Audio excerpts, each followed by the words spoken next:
So what's the real show that you are suggesting on whatever Netflix or Hulu or whatever? It is on Disney Plus. Disney Plus. This is going to be a review of Disney Plus's hot. Fuck, I can't even say it right. Cut. We're going to take two. Clap. This is going to be a review of Disney Plus's Hawkeye. Not to be confused with the fictional show Hawkeye, starring the son of Derek Zoolander, who's now become a model / superhero. That show's a lot better. I was not as enamored with Hawkeye as I was with Hot Guy. Do you have some questions about the first episode? So right now, if you want to catch Hawkeye, there are 2 episodes out on Disney Plus. I like how you're like having to enunciate Hawkeye, so it doesn't sound like you're saying hot guy. Well, that was like you're being very careful now. You're like, I don't want to say hot guy. I want to say Hawkeye. And that was the origin of that last segment. Armando was saying Hawkeye, and I just heard hot guy. Yeah. They're very close. Exactly. So you got the same Jeremy Renner, right? Correct. Is reprising his role as Hawkeye.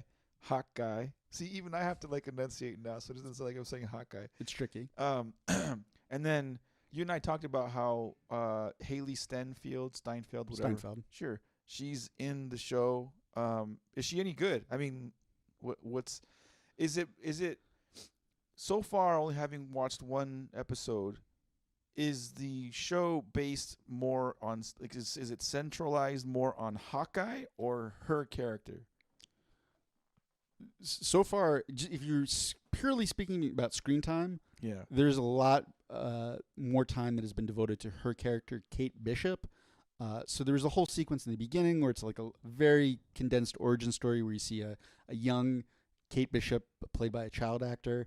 And then I would say probably 80% of the show has been Haley Steinfeld's Kate Bishop, at least in the first episode, which makes sense because they're banking on people knowing every little bit of Marvel lore and trivia, and they've seen Hawkeye in multiple movies. Like, you kind of know his backstory, I guess, but they have to introduce a whole new character. So it does make sense that they would devote more attention to her in the first episode. So where in, if there was a timeline, where does this Hawkeye show kind of more or less sort of kind of not really take place? Like, there's the it takes place after Endgame. Okay, so after Thanos is done, after Thanos did the snap, and then they brought everybody back to life and all that shit. Okay. Yeah, so there is a reference to, spoiler alert, Black Widow dying. He's still a little shooken up from that. So this is post Endgame events. They've saved the world. And speaking of poorly lit bathrooms, there is one part where Hawkeye is in a bathroom and he sees like little graffiti, like someone wrote with a Sharpie on a toilet. Thanos was right, and he's like, fuck. So they're still referencing that, and it is a continuation post Endgame. You've only seen 1 episode, but what is there already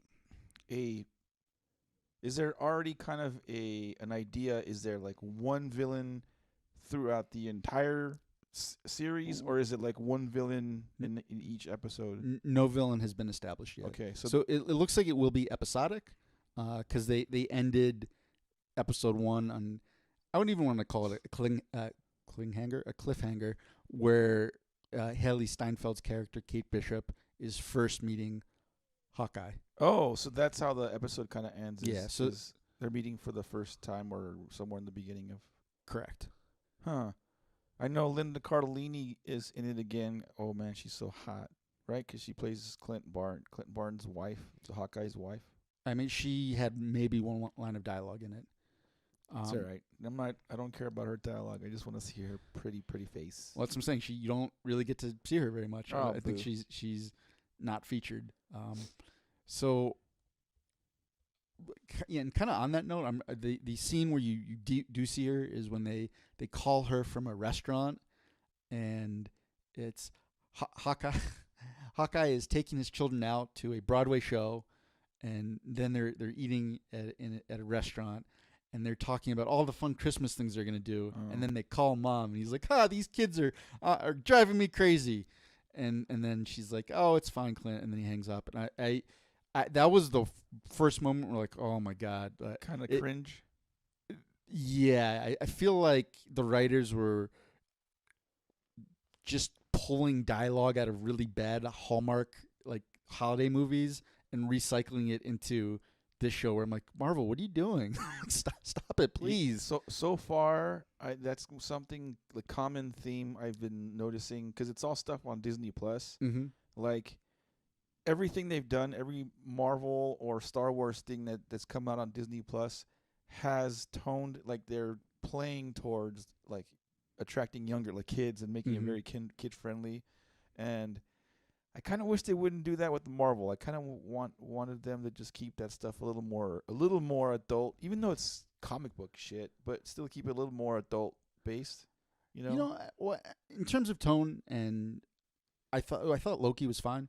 I didn't have a problem with Loki in that Loki regard. was great. I love Loki. Tom Hiddleston's amazing. But this was at a level that I had not seen before. I mean, literally, Hawkeye is sitting at a restaurant, and he's like, all right, kids, we're going to do all the fun holiday stuff. What's your favorite holiday thing? And the kid's like, I like building gingerbread houses. What's your holiday thing? Oh, what did she want to do? I can't remember. And then the oldest kid is like, goofy holiday sweaters. And I'm like, is this, what is happening right now? Please stop it. And yeah, there are a lot of just really bad lines of dialogue. I remember in the very beginning, when you're seeing kind of the Kate Bishop origin story, the young Kate Bishop is listening on our parents arguing, and then they realize, the dad realizes she's listening, and goes up, and he's like, it's like, what have I told you about eavesdropping? And she's like, yeah, but then how am I going to know what you guys are saying? And for my first thought was like, wow, you're going to work for the government one day. But my second thought, I'm like, this is just really hacky dialogue. Come on, Disney Plus, do better. So far in the Marvel universe, how many shows have they've done? Hawkeye, right? And then they did Falcon Winter Soldier, WandaVision, Loki. That's 4. And What If? What If? And I feel like there's got to be 1 or 2 more, right? Or is that it for Marvel? I think that was it so far. Okay. Of those 5, you haven't seen What If, so we'll take What If off the list. Mm-hmm. Of those 4, you've seen all 4 of those, right? And then where does Hawkeye fit as far as like worst to best in that? Oh, scale? it is like a distant last right now. Really? I mean, what's second worst for you? It's a little bit tough. For me, I like Loki head and shoulders better than anything else. And then Falcon and Winter Soldier and WandaVision, there were things that I liked and disliked about both of them. So like I almost have those two kind of tied. Whereas like I thought the pacing in WandaVision was a little bit too long, whatever. I like the fact that they were trying something different. There was like a lot more character development. It was just something different than your standard Marvel fare. Whereas it felt to me like Falcon Winter Soldier was just a very long Marvel movie that was sort of like, I'm like, yeah, this is fine. Like, this is enjoyable enough. But I don't really felt like they took advantage of that longer format. I mean, they got some more character development in. So to me, those were both completely watchable. I enjoyed them. Neither one was something that I was going to rush, to see in the next episode or anything like that. But after this first episode of Hawkeye, I'm like, what the fuck is going on? That sucks. Hawkeye. And you know what? Maybe it's just me being overly critical. Maybe I think if someone doesn't mind some of the hacky stuff, they're like, yeah, you know what? Fuck it. This is a Marvel like Christmas series. Like it's cool. They might be able to enjoy it, and it's possible, completely possible. Maybe it gets a lot better, right? Because so far, this is just episode 1. They did have to do a lot of character establishment, right? Like we had to establish the backstory for this Kate Bishop character, and that took a lot of time. Like, how long are the episodes? I think they're 50-something minutes. Like, so they're a whole hour. They're a full because there's been the 30-minute ones, and then there's been the longer ones. Yeah, they're longer. So And for a longer one to do an entire first episode based off of like just kind of character development stuff on the girl, like and there's been no villain established. Like, is there like a crisis? Like, is there anything going on that's like kind of driving the plot at all at this point, or is it just kind of like, here's this new chick, she's gonna be Hawkeye's sidekick, you know, or something like that? I don't even know if that's the dynamic. It could be, you know, fighting each other for all I know.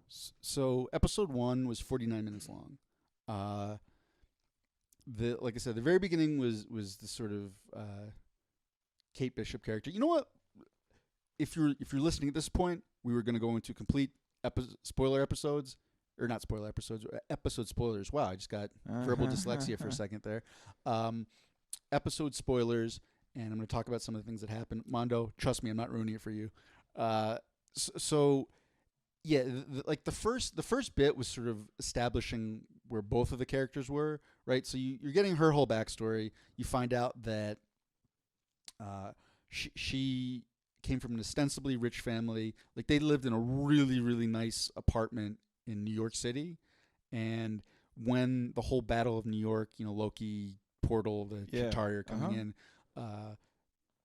she was living close to the Avengers Tower, and the apartment that she was living in gets destroyed and her father dies. Ooh. And like, as far as I can tell, her whole backstory is she like looks out the window and sees Hawkeye fighting the Chitauri, and she's like, that's cool, I want to and like, this is where I'm talking about just ultimate levels of hackiness, where they're at the dad's funeral and she says something to the mom. She's like, I couldn't protect you. And the mom's like, no, I'm supposed to protect you, and I'll give you anything you need. And she's like, okay, I need a bow and arrow. I'm like, holy. And then she kind of like smiles. I'm like, what? She is at her father's funeral. Yeah. Like, this is not, I get you're trying to do the cute campy thing, Marvel, but this is not the proper arena to do this in right now. Jesus Christ. And then there's like another scene where she's at a college, and you don't even really understand. You've established that she's on the archery team at her college. I'm like, okay, this has to be an Ivy League school. And she wants to shoot an arrow to ring the bell on this bell tower. And then she like shoots it and it rings, but the bell falls off, and then like the whole tower collapses. And then then she gets like caught by a security guard, and she's in a lot of trouble.